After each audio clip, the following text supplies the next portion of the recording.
Hello student, welcome all of you.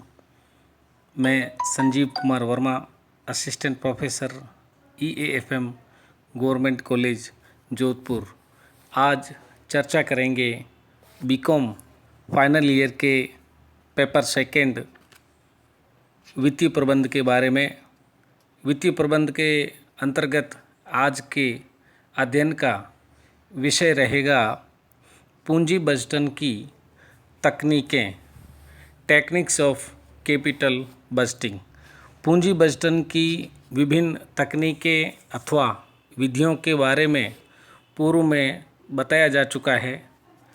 आज चर्चा करेंगे पूंजी बजटन की पहली तकनीक, पुनर्भुगतान अदायगी अवधि विधि अर्थात पेबैक पीरियड मेथड। पूंजी व्यय का मूल्यांकन करने के लिए सबसे उपयुक्त विधि पेबैक पीरियड है। इस विधि को पे आउट अथवा पे ऑफ विधि भी कहते हैं। इस विधि के अंतर्गत किसी परियोजना में विनियोजित राशि जितनी अवधि में वापस प्राप्त हो जाती है, उस अवधि को पुनर्भुगतान अवधि कहते हैं। पुनर्भुगतान अवधि के अंतर्गत प्रतिवर्ष समान रोकड़ अंतर्वाह होने पर उसकी क्या स्थिति रहेगी, उसके बारे में सबसे पहले चर्चा करेंगे। किसी संपत्ति में किए गए विनियोग से यदि प्रतिवर्ष समान शुद्ध रोकड़ अंतर्वाह प्राप्त होता है तो परियोजना के भुगतान की अवधि को निम्न सूत्र की सहायता से ज्ञात किया जा सकता है। सूत्र है P = C/R। यहाँ पे P = payback period, C = initial investment या प्रारंभिक विनियोग जिसको कह सकते हैं, R = uniform annual net return before depreciation but after taxes और नेट एनुअल कैश इनफ्लो अर्थात शुद्ध रोकड़ आंतरिक अंतर्वाह।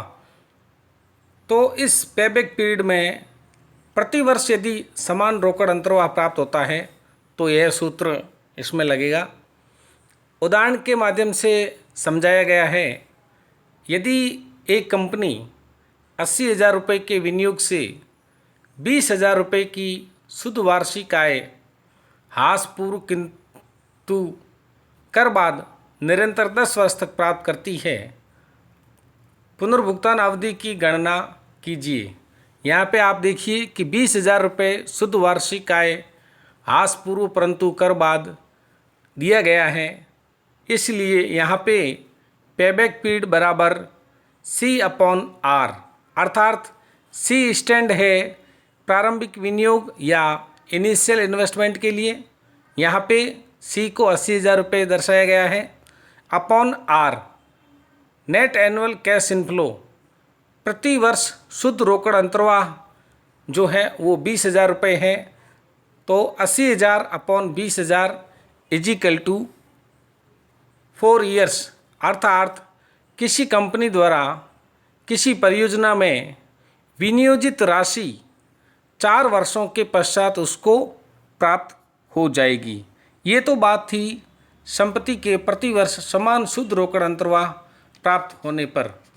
अब चर्चा करेंगे संपत्ति से प्रतिवर्ष असमान रोकड़ अंतर्वाह होने पर पुनर्भुगतान अवधि की गणना किस प्रकार की जाएगी।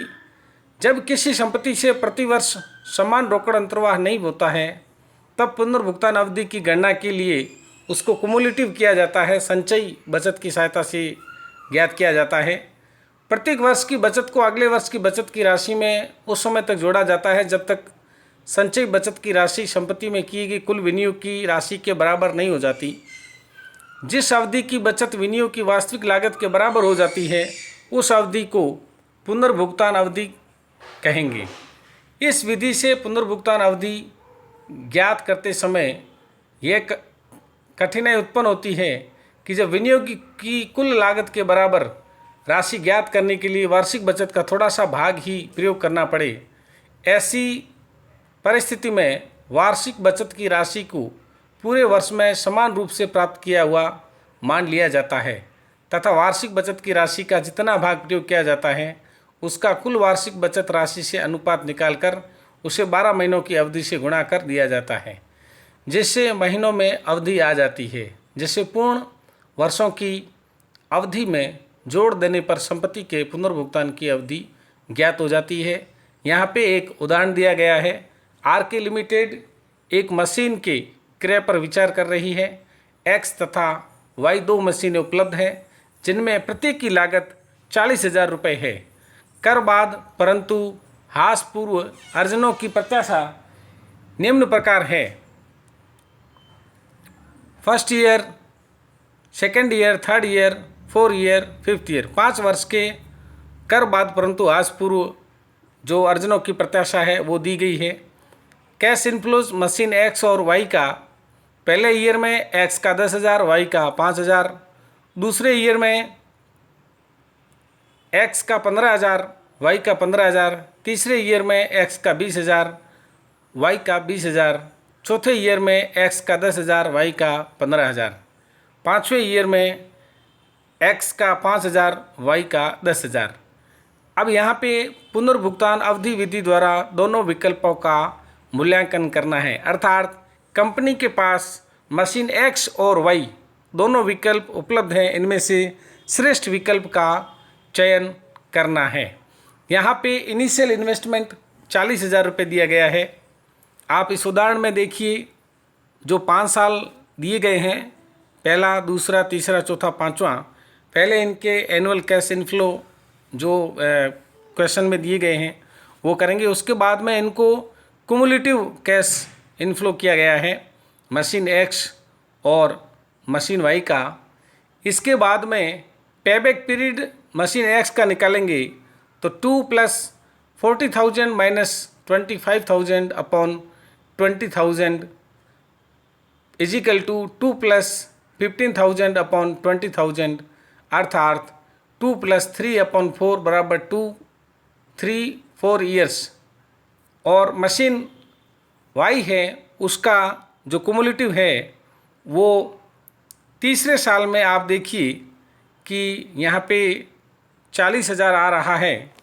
ये 40,000 मशीन वाई का पेबैक पीरियड है, अर्थात मशीन वाई जो है वो 40,000 का इन्वेस्ट करती है तो उसको तीसरे साल में वापस प्राप्त हो जाता है। Thank you.